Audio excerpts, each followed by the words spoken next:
Hello students, welcome to my YouTube channel CS and IP Tutorials. In the previous videos we discussed about what is DBMS, and today we are going to start studying about the DBMS, that is MySQL. So what is MySQL? It is a fast, easy to use, एक word पे ध्यान देना, fast, easy to use RDBMS which uses SQL as the query language. इससे पहले जो popularly used DBMS रहा है that has been Oracle. Oracle में भी SQL ही use होती है, but there are certain things which are you can say which offer you an advantage over Oracle. और वो क्या है हम एक एक करके देख लेते हैं. ये माई एसक्यूएल जो है ये डेवलप हुई है MySQL A B labs में, which is a Swedish company, right? So the good reasons for which we should prefer MySQL over Oracle is the very first thing, it is open source and freely available software. आपको इस software को अपने computer में install करने के लिए कोई payment देने की ज़रूरत नहीं है, कोई लाइसेंस परचेज करने की ज़रूरत नहीं है, right? Then next, it is a powerful program. You can say it is a software which is very powerful in the sense, obviously managing the database, right? It handles a large subset of functionality of the most expensive and powerful database packages, जिसमें मैंने अभी आपको एक नाम बताया Oracle, जो कि इससे पहले बहुत पॉपुलरली यूज़ हुआ है. तो वो सारी फंक्शनैलिटी जो है वो मेरे को फ्री ऑफ कॉस्ट मिल रही हैं और बहुत अच्छे से मैनेज हो रही हैं. तो obviously anybody will prefer using something which is freely available and working as substitute to all those expensive softwares, right?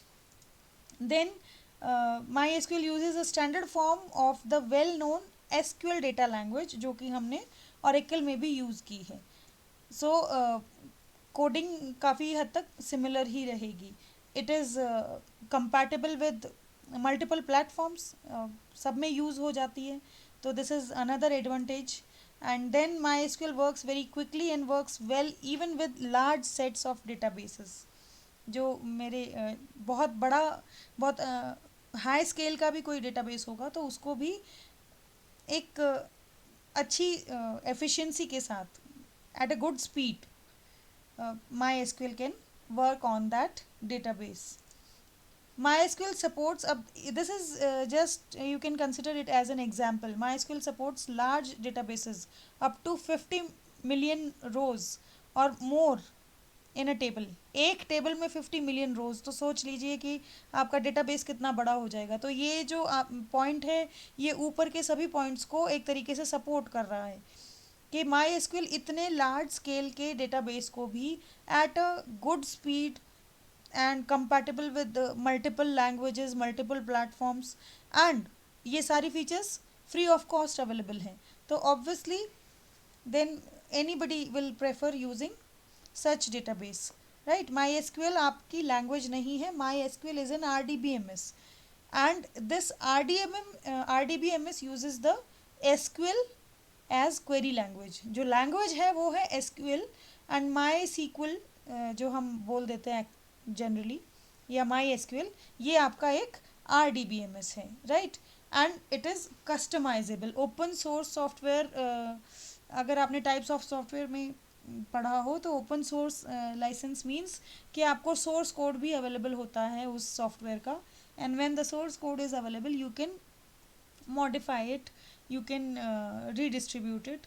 ठीक है, तो this is another advantage being offered by MySQL. MySQL को इंस्टॉल करने के लिए आई एम सॉरी, मैंने थोड़ा सा गलत लिख दिया इसमें. To install Python, it is not to install Python. MySQL को अगर आप अपने कंप्यूटर पे इंस्टॉल करना चाहते हो तो you can refer to this link. And if you want to run MySQL commands on your phone, अगर आपके पास कंप्यूटर नहीं है, आप घर पे जो भी रिसोर्सेज हैं, फ़ोन जनरली सबके पास होता है, तो जो कमांड्स अगर आप अपने फ़ोन पे रन करना चाहोगे तो you can refer to the link shown here, right? Then talking about the classification of SQL statements, my SQL जो एसक्यूएल को यूज़ कर रही है एज क्वेरी लैंग्वेज, उसकी जो स्टेटमेंट्स होती हैं, जो कमांड्स होती हैं, उन कमांड्स को हम 4 कैटेगरीज में डिवाइड करते हैं: data definition language, data manipulation language, data control language and transaction control language. और इन सब का पर्पज़ क्या होता है एक बार बारी बारी से देख लेते हैं। जो डेटा डेफिनेशन लैंग्वेज होती है, it consist of the commands या द स्टेटमेंट्स जो आपके डेटा स्ट्रक्चर को डिफाइन करती हैं। देखो, जैसे अगर मैं एग्जांपल के तौर पे आपको बताऊं, आपके घर में एक अलमीरा है, राइट? अलमीरा में अलग अलग सेक्शंस बने हुए हैं। I am just taking an example from your real life. अलमीरा में अलग अलग सेक्शंस बने हुए हैं, उन सेक्शंस में आप अपने सारी जो भी आपके बिलोंगिंग्स हैं उनको अरेंज करके रखते हो। एक सेक्शन में आपने अपनी पैंट्स रखी हैं, ट्राउज़र्स रखे हैं, एक सेक्शन में आपने अपनी टी शर्ट्स या शर्ट्स रखी हैं, एक सेक्शन में आपने अपने फॉर्मल वेयर रख रखा है, एक सेक्शन में आपने अपना कैजुअल वेयर रखा है, कहीं पर आपने अपने अदर एसेसरीज रख रखी हैं, बेल्ट्स कहीं पे रख रखी हैं। Like that you organize your stuff. एक ये मैंने छोटा सा एग्जांपल लिया था, आप इसको चाहे आप अपनी स्टडी टेबल से कंपेयर कर लो। अब स्टडी टेबल में भी आपने अपनी जो भी आपकी बिलोंगिंग्स हैं, आपकी बुक्स हैं, रजिस्टर्स हैं, नोटबुक्स हैं, पेन हैं, पेंसिल हैं, सबके अलग अलग सेक्शन बना रखे होंगे, सेग्रीगेट करके रख रखा होगा। तो जो ये एक स्ट्रक्चर हुआ, जैसे मैंने अलमीरा का एग्जांपल लिया, तो अलमीरा एक स्ट्रक्चर हो गया, ठीक है? उस स्ट्रक्चर को जब मैं डिफाइन करूँगी in case of my DBMS, तो वो मेरी कहलाएगी डेटा डेफिनेशन लैंग्वेज। इसको जब हम प्रैक्टिकली करके देखेंगे तो आपको और अच्छे से समझ में आ जाएगा। अभी क्योंकि मैं कोई कमांड नहीं डिस्कस कर रही हूँ, that's why I am taking such examples, ठीक है? तो जब मैं स्ट्रक्चर को डिफाइन कर रही हूँ कि जो मैं अपना डेटा स्टोर करने जाऊँगी तो उसका स्ट्रक्चर क्या रहेगा, किस स्ट्रक्चर में मैं उसको स्टोर करूँगी। ऑब्वियसली मैं उसमें डेटा बेसिस क्रिएट करूँगी, टेबल्स क्रिएट करूँगी and lot many things are there, ठीक है? तो उस चीज़ को जो डील करेंगी कमांड्स, वो सब मेरी आ जाएंगी डेटा डेफिनेशन लैंग्वेज के अंडर। देन मेरी होती है डेटा मैनिपुलेशन लैंग्वेज। अगेन, अब जैसे मैंने उस अलमीरा का एग्जांपल लिया था, तो अलमीरा में जब आप एक्चुअली अपना डेटा रखो, डेटा इन द सेंस अपनी बिलोंगिंग्स आप अपने अलमीरा में जब अरेंज कर रहे हो, तो उस तरीके की कमांड्स जो होंगी मेरी, जो वो मेरी DML कहलाएंगी। मतलब जैसे मैंने एक टेबल क्रिएट कर दी, लेट अस सपोज मैंने एक स्टूडेंट टेबल क्रिएट कर दी।